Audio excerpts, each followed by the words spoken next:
seen Koma look so mad. He seriously looked like he was about to jump over Caster Jun and just like take him out, man. That was the closest we've ever come to physical violence in a Korean League of Legends trash talk session. And here we go. Picks and bans for game number 1, NaJin Empire versus SK Telecom. Varus ban. Okay then.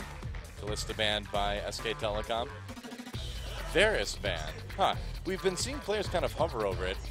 Yeah, and we've also seen Varus pickups in the mid lane and other regions, so this could be something that Faker's working on, specifically Power of Evil on Unicorns of Love, still liking to pick up the mid lane Varus for certain matchups, and they will ban both Azir and LeBlanc. Yeah, LeBlanc not wanting Faker to have that. He still only has 1 loss ever. I think you have to ban Gragas too if you're SK Telecom, because that's part of the power behind the Vayne compositions that NaJin likes to run. And there's the Nautilus, of course. They did heavily prioritize this in their last matchup. So the other part of it, too, is that it seems like every season Watch has, like, 1 champion, and that is just the champion that Watch plays. And this season it's Gragas. He does okay on the Sejuani as well, of course, but I think taking the Gragas away from Watch any way you can is a pretty valuable thing right now against NaJin.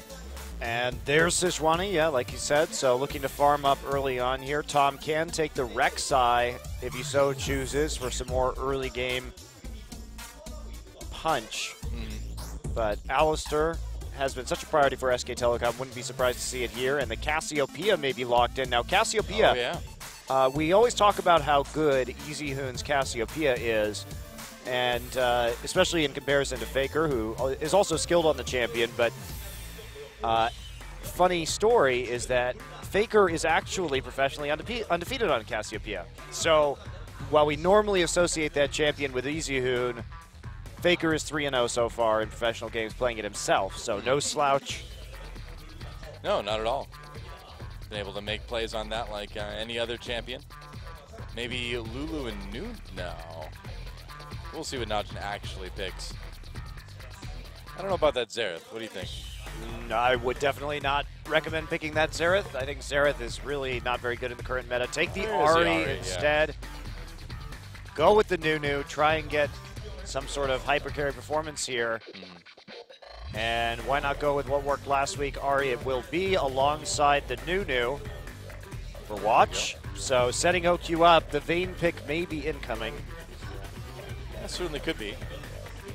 I keep waiting for the day where SKT just fakes everybody out and sends Cassiopeia to the top lane, and then Faker gets to pick like a sick counter pick.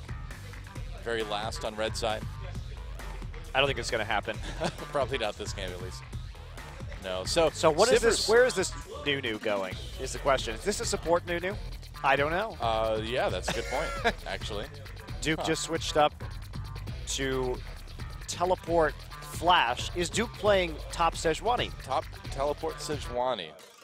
I don't know what the answer to this question is. Obviously, Sejuani does have some escape mechanisms from the laning phase, but probably a little bit of a challenge to farm early on with that champion. Yeah, no kidding. I mean, you could sit under turret and sort of like AoE, I guess, but I feel like you'd probably get pushed back pretty hard. So Rek'Sai and Corki here. Now, there's no guarantee that this Rek'Sai is going into the jungle. Yeah. Could very well go top lane. Top lane Rek'Sai with Black Cleaver is so powerful right now.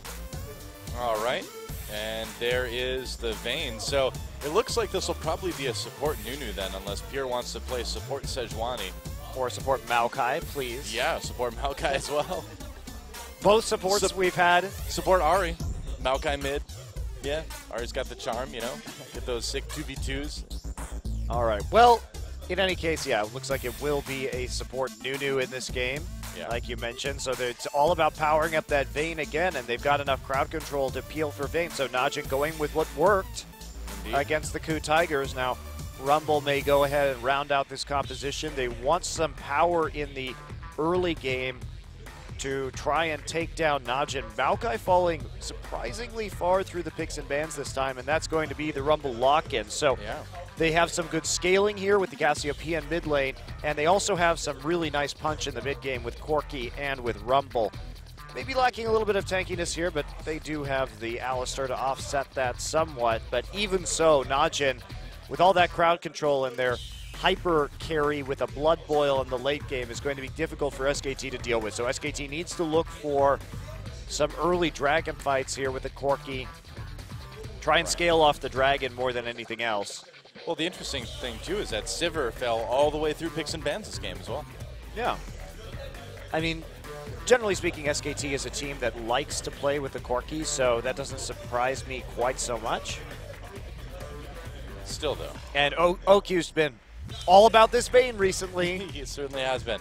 And you know the thing is with the Nunu, this is a Vayne that can also push pretty fast in lane as well too. If they can poke people out, they can do a lot of damage to the turret. The problem is still you have the wave clear issue with Vayne. Right. There's no AoE, so yeah, Corki will probably be able to do more damage to the turret just because he'll be able to get the minions down faster. Nunu absolute zero wave clear. There you go. Problem solved. There. Why am I not coaching an NALCS team? I hear that's about what it takes. Maybe next season. Here we go, guys. NaJin versus SK Telecom. Game number 1. It's go time.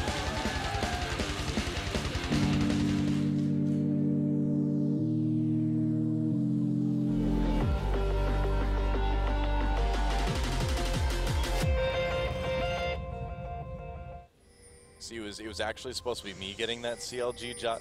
I sent them all the emails, but you just put your name on it. They're like, wow, this guy's brilliant. The truth comes out, Monty. I can't hide it anymore. Exposed. Again. Well, here we go. NaJin versus SK Telecom. Welcome to Summoner's Rift. Bang using the wildly inappropriate for this time of year snow. What is that thing called? Bobsled? Yeah. Toboggan? No, bobsled. Definitely a bobsled Corki. It's like a 2-man bobsled. I know, I see that, but I mean, I thought it was actually called toboggan instead of bobsled Corki. Well, that I think would be incorrect because a toboggan doesn't have like a top on it, does it? It's just like a regular set. Oh, Goon taking some damage as SK Telecom chases him away. Yeah, I'm just going to use the Q for the speed boost to make sure he gets out of there. Wolf not wanting to commit with a flash pulverized this early on, and instead OQ going to be trying to get in a deep ward on the top side after seeing that invade so they can get this lane swap. Having a Nunu Vayne lane would not be a great thing for a 2v2 matchup as we see looks like Bang and Wolf heading to the top side. Yeah, NaJin's going to be able to call the lane swap and get that 2v2. Yeah, not too surprising. Yeah. And OQ is some cheese. Or just seeing who comes in lanes, I suppose. He's waiting to freeze the wave when the wave comes, so. I want some cheese. Well, we can go get a pizza afterwards. No, we just need to wait for Bang to show. Oh, he's running away. What a coward. You coward. Very difficult to cheese as a solo Vayne at level 1. Oh, man. Wolf using that very disturbing, a lot of disturbing skins in this game. The Cowboy Alistar, like, herds his own people. Weird. That's right. He's basically a slave lord. Very bizarre. The Immortan Joe of League of Legends. Yep. Well, in the meanwhile, we'll see how this Faker Goong lane goes. Goong already having to pop a couple biscuits. But overall, it might be a little bit of a quieter early game this time. Yeah. We'll see. The junglers could really affect this one. And if Goon keeps pushing up like that, he does leave himself pre-6 vulnerable to this Rek'Sai, but not quite at this stage. You see backed off right there just in case there was going to be a level 2 gank coming in, so he's playing somewhat cautiously. Couple CS lost under the turret right there. Yep. For OQ. I mean, Pure not going to be too useful in helping him CS early on. Does have the Relic Shield, though, on the Nunu. It's been so long since we've seen a support Nunu, Doa. Yeah, it's been a really long time. And, you know, like you mentioned, it just doesn't have a ton of lane presence. There's not a lot of harassment you can do, which is a pretty core component of most supports these days. Oh, Faker gets hit with that charm. Gets poked pretty hard by Goong, actually. Not afraid, though. Look at all that damage from Faker. Faker, wow, if he had had an Ignite. Watch was right there, but Tom had seen Watch enter that brush with the Tremor Sense. Otherwise, Faker may have all in that. Now, Faker didn't have Ignite. Yeah. Well, if he had Ignite, he probably could have killed him just with that right there.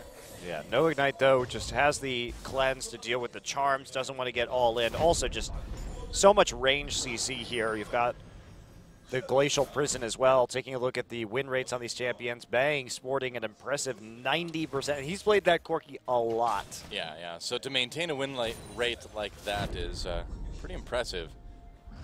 Decent KDA as well. And I would say better equipped than ever against the snowballs from Nunu with that skin. So you can just glide on by. They just deflect off the toboggan.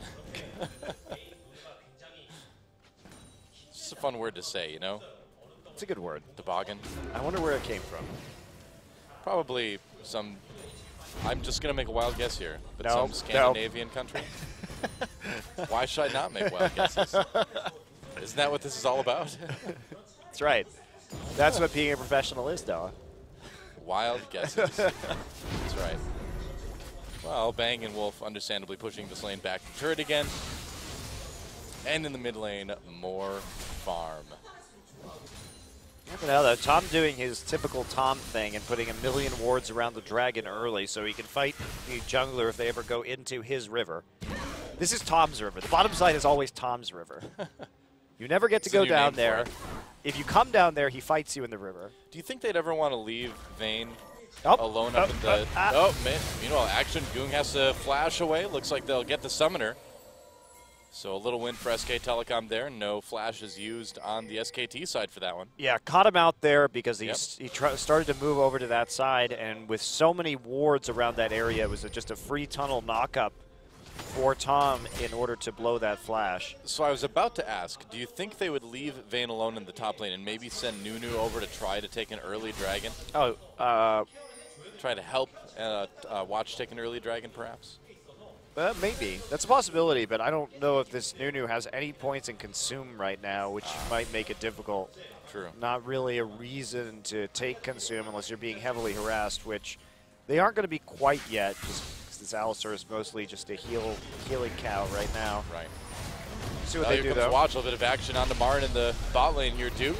Chasing him. There's Equalizer just to get the slow. Marin turns around for a moment. That may have been a bad idea as he gets knocked up by Watch. There's the flash. And it looks like it's going to be enough, but another summoner taken out.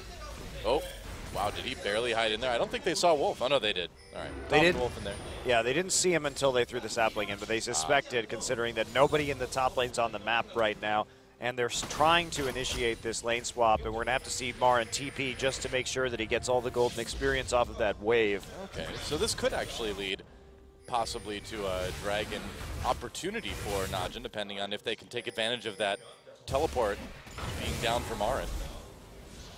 We'll see. A little bit of counter juggling from Tom, stealing 3 of the 4 Raptors. Oh, Faker really chunking out Goong here. Gets charmed, but Goong can't stick around. He's taking too much damage. And those trades from Cassiopeia really brutal. Well, Faker's starting to get a pretty massive CS lead in this mid lane as well, too. Up over 40, oh, not 40, 20 already. Yeah, Marin somehow picked up a rather significant CS lead, 2 up against Duke, and do see the dual lane standing smack dab in a ward and tri-brush right now, so they will have to back off, head back down in the lane, and now damage onto the tower as Tom's tunnel farm in the bottom side. You can see he really hasn't spent any time at all on that top side of the map. Yeah, well, I mean, the bot lane was pretty safe up there, and I suppose Marin's fairly safe up there now as well. We'll see if Watch wants to maybe try to take advantage of that. Looks to be hopping over the Baron Pit wall as we speak here. All right, no wards. Maybe an opportunity. Ult up from Marin. Ah, here he comes. Yep. It's like, oh, okay, I don't want to ward that right now. I already know. Well, he didn't have any wards to ward it, so okay. That would have been a bit challenging. Just trying to check that brush, though, to see if anybody was in there. That's a good sense. I mean, a problem that Marin has had has been not playing as cautiously as he should when he doesn't have wards down. So that's a pretty nice adaptation that he had right there. And now some pressure down on this turret as Bang is at level 6, has that sheen, but Oki's been doing a great job of farming so far, just playing back, and hasn't really been punished for this Vayne pick at this stage. Yeah, and we've seen games like that from him already this season as well, too, where he's not really too concerned about winning lane really hard or even winning lane at all. He just kind of sits back and farms and waits for his opportunities to clean up team fights. Well, going even in farm in a Vayne lane is winning your lane pretty much, because you don't expect to actually leave that lane with an even amount of gold. So that's a nice little perk for him, at least at the moment. We'll see how hard Bang and Wolf want to push this. Tom again clearing out the Scuttle Crab in that bottom side. Watch now coming in. Rab, not going to go into lane just yet. Well, we'll see if OQ and Pure try to start something. Tom is coming down as well, too, so this could end up being pretty volatile. But remember, no teleport. Well, no teleport for either side, actually, so don't need to worry about the top laners at the moment. Looks like Watch is going to recall. Yeah. No fight after all. Yeah, Bang. They were waiting to see if Bang or Wolf would come in, but they're not really willing to yet because those rockets are pretty easily healed up by the Cutlass on OQ. Yeah. So I think it was a little much to ask to try and bait the all-in right there. It's hard for both of these bot lane duos actually to do any sort of lasting damage to each other, but look at this, SK Telecom going for a dragon, and there's no vision for NaJin right now. So NaJin probably has a bit of an idea. Yeah, they found it with the Scrying Orb, but it's a bit too late, and SKT able to take this first dragon. Yeah, nothing much they could do because the pressure has been there for SKT on mid and bottom side for most of this game. Yep. And if you lose control of both of the lanes like that and you're constantly shoved in, you can't expect that first dragon to go over the enemy if they are at all competent at League of Legends. Pretty much. Controlling the dragon is what SK Telecom has definitely enjoyed doing very well over the last half of the last season, and now early on in this season. NaJin also just doesn't need this dragon whatsoever. They're going to be fine without it early. They want to scale anyway and get that tankiness, where the Rumble and Corki will not be so much of an issue, and if they can get onto Faker, they can just go ahead and take him out. Kind of Goong's job in this composition. Right. Assassinate the Cassiopeia if you can. That is kind of the danger for SKT. Wolf taking some hits from Watch there, but that is kind of the danger for SKT in that Faker can be pretty easily bursted down by Goong or by OQ if he's isolated.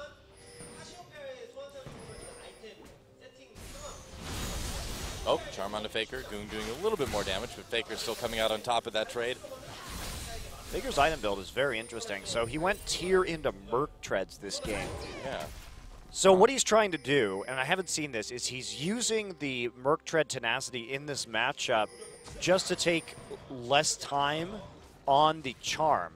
So he's intentionally playing aggressively and getting hit by the charm, but has the magic resistance and the tenacity to win the trades overall, to get some poison damage and win the trade via having more time to spam Twin Fangs and less time for Goong to get his trade in. It's pretty smart.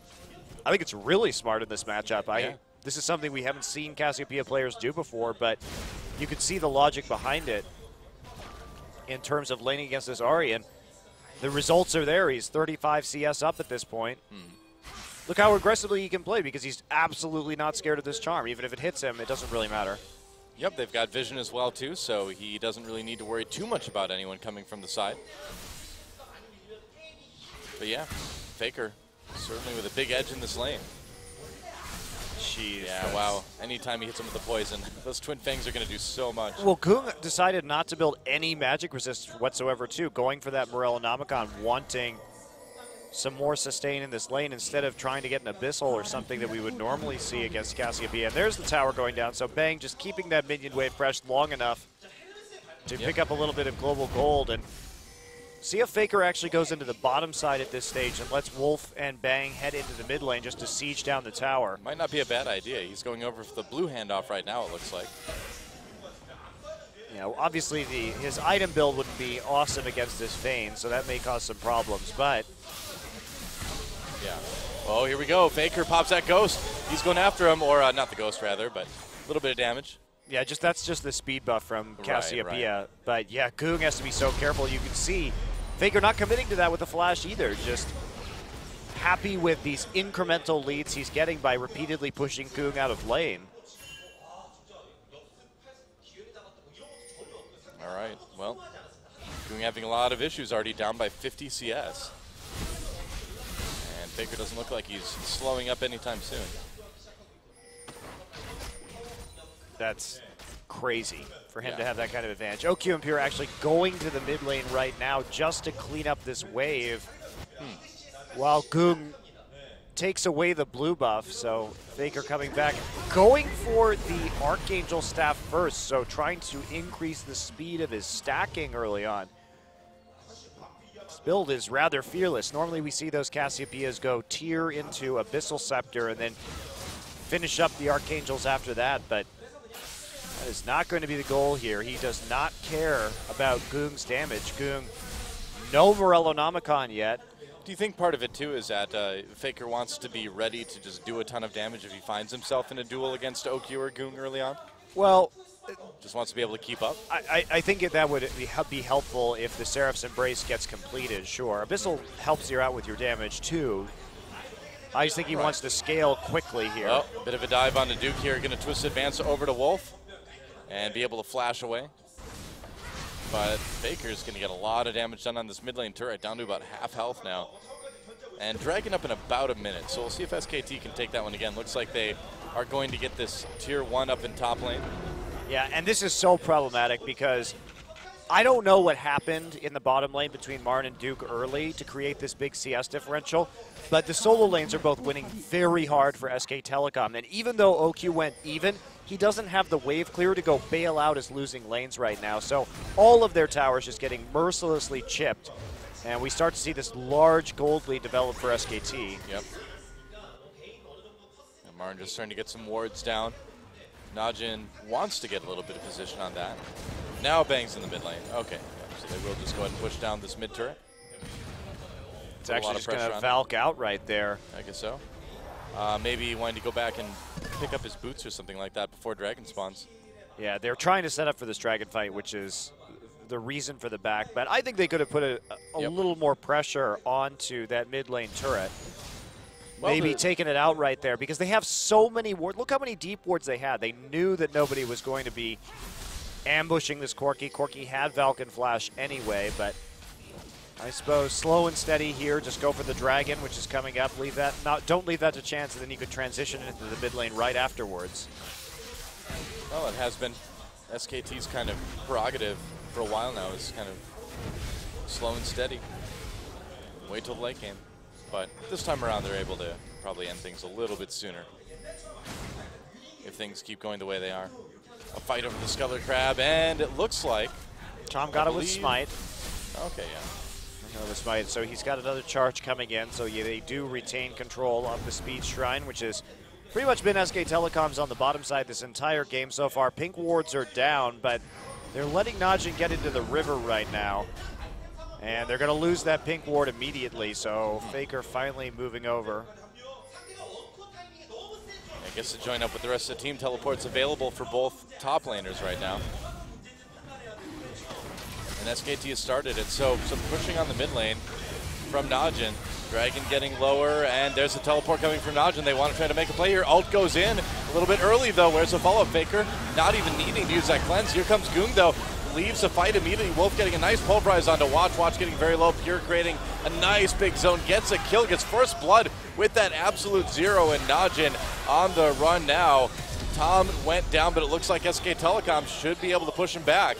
Yeah, they're definitely going to push him back, and I don't think NaJin can actually defend this turret right now either. Yes, they lost Tom right there. Faker tried to flash for the Petrifying Gaze, got some slows in, but they were able to peel well enough. But still no siege coming. I mean, Corki can shoot these rockets and continue to push down this turret if he wants to. Faker backing off pretty early, actually, in this fight. Yeah, I feel like they maybe could have gotten more out of that, but deciding, again, to just play it slow and safely. Yeah, they really chunked out NaJin. I'm surprised they didn't want to fight that a little bit more aggressively and try and take the gold out of the tower as well. A little bit interesting there. Tom didn't actually smite during that. It was just taken away by Faker, who now has that fully upgraded Seraph's Embrace. Yep. Yeah, it feels like SK Telecom just isn't too concerned about that mid lane. And they were like, well, everybody's there right now. It'd be easier to just come back later and do it. They do want to use that power spike, however. Faker going for a needlessly large Rod next, so no hint of Abyssal Scepter here. May just want to get a Death Cap and maximize his damage early. Could also get that Zhonya's Hourglass to help him out a little bit against OQ. What about Ludens for just a little bit extra mobility, too? Ludens is excellent on Cassiopeia, so. Yeah, wouldn't be a bad second item. Anything to make Cassiopeia slither faster. Yeah, it's just her spell spamming as well causes that Ludens to proc a whole lot. Very true. Yeah, Faker continuing to be 50 CS up in this mid lane. Oh, we've seen so many Cassiopeia bans, so many blue side Cassiopeia first picks, and Gung played it, but he played it against Anarchy, and he did not look great on Cassiopeia himself. Well, it's not really his style of champion, you know? No. It's very meta right now, but Gung pretty much can only play assassins. Oh, the leash. The leash is real. Oh well, give up. Who needs that blue buff anyway? Oh man, they may lose their mid lane turret because of this. Wow. Looks like they will. That's actually huge. Man, so the blue buff misleash causes NaJin to lose that mid lane turret. They couldn't get back in time to defend it. Yeah, they may not have been able to get defended anyway, but they definitely couldn't when that leash went down. So it's a hard thing for NaJin to deal with. More wards going in, deep for SK Telecom. Vision control for them has been on point this game. Well, yeah, this is just leading into SKT kind of taking a cakewalk into the enemy jungle and removing all of NaJin's camps from the equation here. For SKT, this game has been incredibly smooth in terms of their map control and just their lane dominance. I mean, look at this. They've walked out to a 4,000 gold lead and completely destroyed the outer ring of turrets in a game that has a single kill at 20 minutes, and it's not even theirs. And 2 dragons. It's too tactical for me, Monty. It's too tactical. I like it. I need more action. I know this is definitely your kind of game. What, the team with less kills is winning because of objectives and I know. Strategy? It's beautiful, isn't it? Wow. Can we all take a moment to appreciate how gorgeous this is? Terrible. Like a Da Vinci or a Van Gogh. Yeah. See, you're not into that? You like the Caravaggios, the ones with all the violence? Yeah, man. Caravaggio's my favorite. How did you know? It's true. Well, I'm more about the way that he tends to use a single, very stark light source in his paintings. I've emulated that quite a bit in my own oil painting. Yeah. No, in all seriousness, he's probably one of my favorites. Definitely one of my favorites. I was also really into Mortal Kombat as a kid, so, you know. Plenty of severed heads in Caravaggio. Faker comes back to defend his mid lane. Just in time. Bit of help from Wolf. 60 CS up now. We'll keep you updated, don't worry. And there's the Abyssal Scepter from Marin too. Fantastic item to help Faker out as well. Oh yeah. As he continues his utter dominance on Cassiopeia. Wow, I'm surprised at Gung this time. He really got rocked in the laning phase.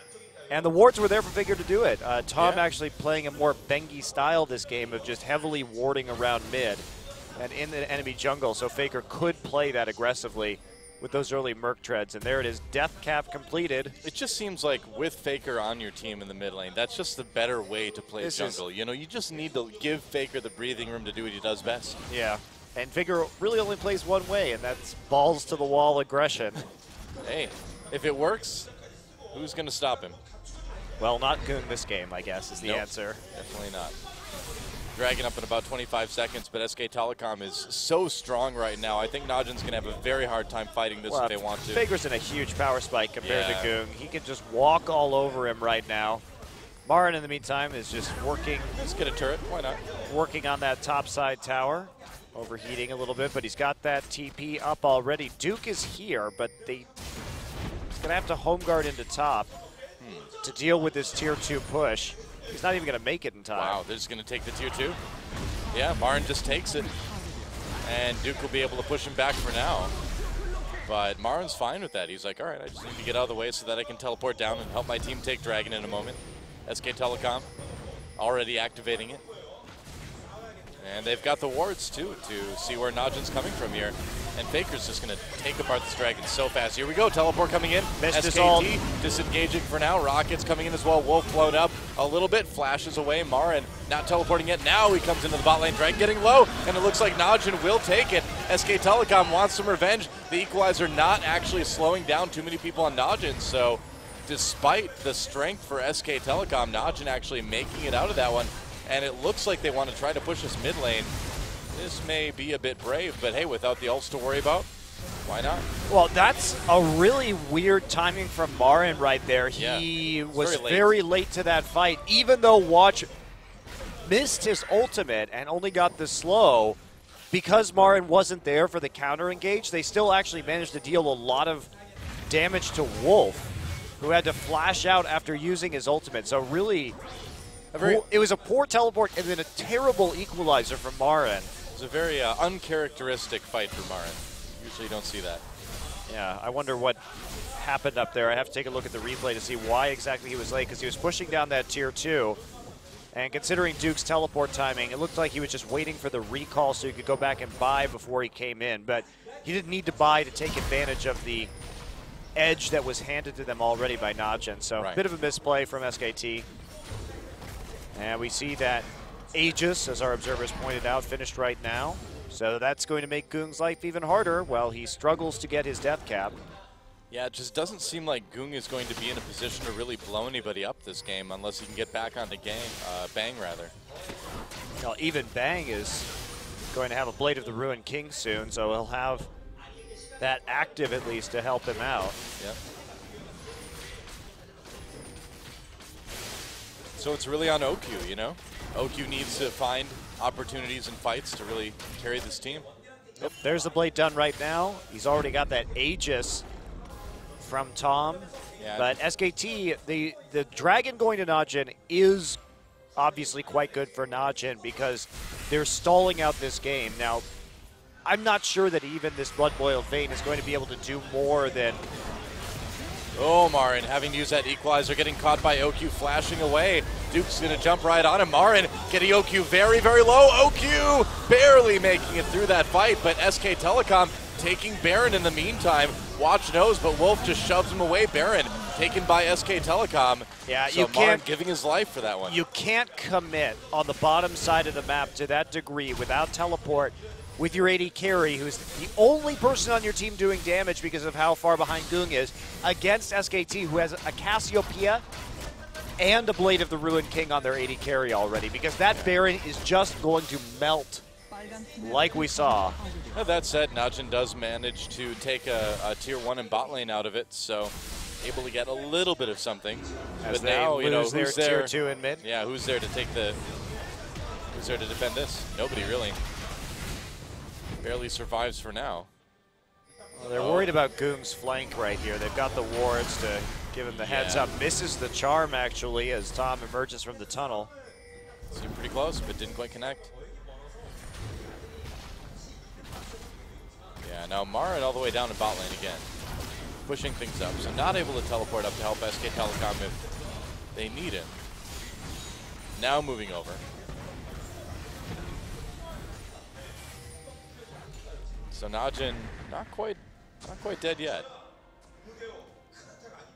Not quite dead yet. Nope. The NaJin mono. Oh, Goong though. Barely escaping, has to use that ultimate to get away from Bang. Wow, Bang actually doing a lot of damage with those rockets, and that's going to be a dead tier 2 now. So another trade for a tier 1. NaJin sent 4 people topside and had to recall right there. They do lose the tower. Now they may not have been able to get that one anyway, or to save it rather. So they trade 1 for 1, but tier 2 for tier 1 now.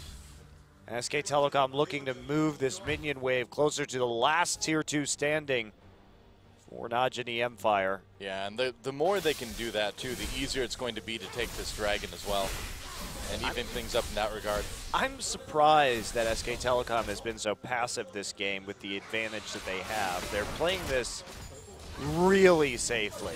Yeah. Well, I think they've seen what, you know, Goong and OQ have done to other teams, and they just don't want that to be them. Well, but letting OQ get a billion farm is a good way to let it happen to you. So OQ's 1-0-1, and he's managed to stay alive and keep on farming. He has fallen behind in terms of CS now, but for the most part in that early game did keep pace with Bang. And is NaJin actually going to fight over this next dragon?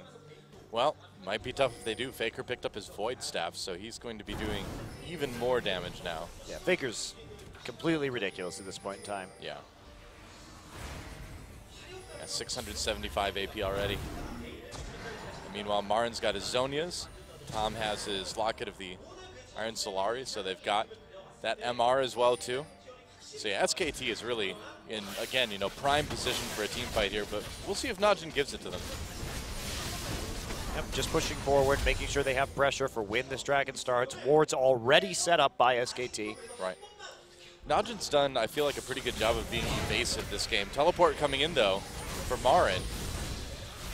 NaJin, though, yep, knowing when to back off. They're not going to give him a chance to use Equalizer over the wall or anything like that. Sidewave's already set up for SK Telecom as well, so NaJin has a lot on their plate to deal with. Yeah, they may have to just give this dragon up. We'll see if maybe they want to rush a tier 2 or something. Dragon getting taken by SK Telecom right now. And Wolf on the side to kind of zone a little bit. SKT gets it. They're going to turn onto NaJin. Not able to quite catch anybody, it looks like. Marin still has it. Equalizer, here we go. Coming in now. Can they catch him? Get the headbutt pulverized. Great Equalizer as NaJin tries to escape into the jungle. Duke going deep now, trying to escape and banging a lot of hits from the outside. Absolute Zero does a little bit of work, but Pure taken down as well. That's NaJin's or SKT's first kill of the game. And number 2 comes in as Faker takes down Duke. And SKT, whoa, Faker flashing over the wall. Wants that kill onto OQ. Wolf coming in with the headbutt, the pulverize, the double kill for Faker. And SKT coming alive now at 30 minutes. Faker has such smooth Cassiopeia mechanics in these team fights. And that is SK Telecom. Somehow had an 8,000 gold lead with 0 kills. Doesn't even get a kill until after 30 minutes into this game. It's crazy, and still just crushes NaJin. Wow, Goong just can't even escape his own base. Tom taking apart this inhibitor, and if he can't finish it off, the rest of SKT should be able to. Watch and Pure maybe in a little bit of trouble as they get knocked up. SKT finally taking that inhibitor, and they'll just back off. Successful. And that's what SKT was waiting for. They finally got the fight. They finally were able to beat NaJin. Yeah, great save on the Equalizer. Much better Equalizer from Marin this time around as he catches them all in the choke. And as soon as everybody's taking poison from Faker in there, easy to track people down. Faker even flashing over the wall. That was just perfect, though. SKT, you know, I mean, Cowboy Alistar herding NaJin into that little choke, getting him ready for that Equalizer. That's right. Really couldn't have been much better. Herding them to the slaughter. Yep, that's right. They were like cows to the slaughter. All yeah, right. look at that, just pushing them all in there. That's such a good Equalizer. OQ tumbles off of it. And there we have the ult from Watch, but it doesn't buy them enough time right there. Bang.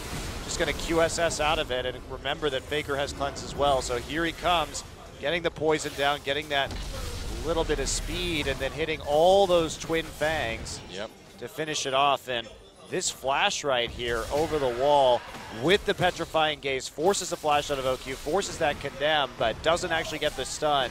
Wow. And Wolf coming from the flank knocks him into the wall for the Alistar combo and the finisher on the twin fangs. Yep, Faker with another needlessly large rod on top of everything else now, so the damage is pretty immense. And look at this, they're going to try to catch Wolf here. Wolf backing away with Faker. Bang is there as well, too, to fire those rockets into the choke. Faker has his ult up. This could be bad. NaJin needs to be careful here. Faker turning around, waiting for an opportunity. There, uses the ult, freezes quite a few. An Equalizer comes in as well. Faker unafraid of that absolute Zero as NaJin chase away again. There's the double kill. Will he get more? Marin picks one up. Man, Faker just waited, and again, NaJin finds himself in a choke with that Cassiopeia ult and the Rumble ult too. Does not work well.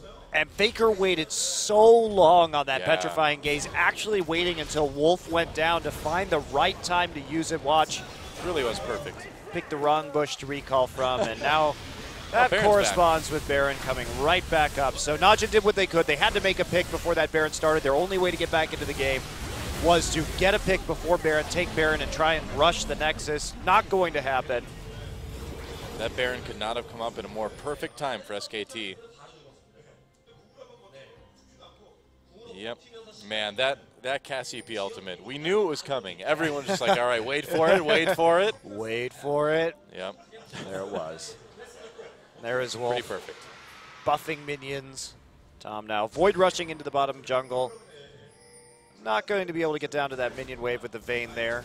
Doesn't want to risk it. Pure also giving OQ some vision to make sure that he doesn't get ambushed by anyone. And now this should just about wrap this one up.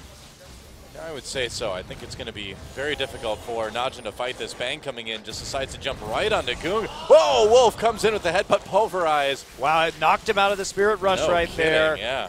For Bang to finish. Bang just so strong, he's able to 1v1 the Ahri right now. That is not a good sign for NaJin. Not so much, and I think all signs point to SK Telecom taking a pretty smooth game one here. They've got that Baron buff. They have minimal resistance from NaJin coming in. Duke trying to defend as best he can, but SKT, we'll see if they can push for the win right here. Those knockups say they probably can. Another nice equalizer for Marin. Gets OQ. There's the exhaust on him as well as he gets pushed back into his own base. A double kill for Bang at the end of all things. And there goes Nexus turret number 2 with Watch gone, with Pure gone, and OQ undefended.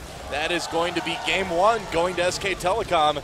GG. What a stifling performance. And for a team that didn't have any kills until after 30 minutes, by 35 minutes, they had 11. Yeah. That's the amount of advantage that they got out of that laning phase from having Marin and Faker be so far ahead in terms of CS and controlling the early dragon. That is what you call lights out performance from SKT. Very nice. That was a plan coming together in spades for SKT.